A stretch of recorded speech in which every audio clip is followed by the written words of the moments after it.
Анан эл нааразы дегенге дагы ишениш өтө кыйын. Себеп Жээнбеков барган жерде кол чаап тосолуп атат.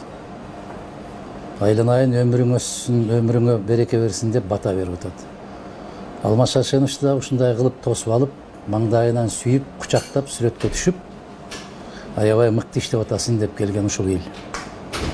Бакиевти дагы көрсөсүз уй жылында туулган экенсиз, Сүткөл, Майкөл жылында болгон экен. Ошон үчүн сиз келгенден бери абдан берекелүү болуп кеттик деп тоскон эл дагы ушул эл. Акаевти дагы аябай элпек, ушунчалык керемет деп артынан калбай чуркап бата бере берген эл дагы ушул эл. Эр ортону 50 деп айтып келгенде, өткөндө Мамбет Мамакеевич 80ге чыкканда айтты. Эр ортону 80 деп. Демек, ал жерге келгенде мен киргенде айтканым 16 жашыңыз куттуу болсун деп айтканым ошол. Ар дайым эми турмуштун баштала турган мезгили. Кудай ошону куттуу кылсын.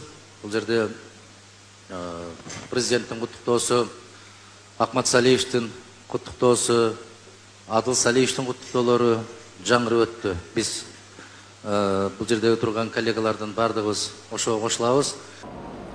Анан жылкы мүнөз болобуз да. Жактырып калган учурубузда дем эле көкөлөтүп Манастан кийинки Манас кылабыз.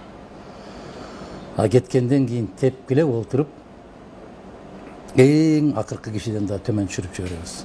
Ошондуктан эл дегенде бир аз ойлонушубуз керек. Ошол.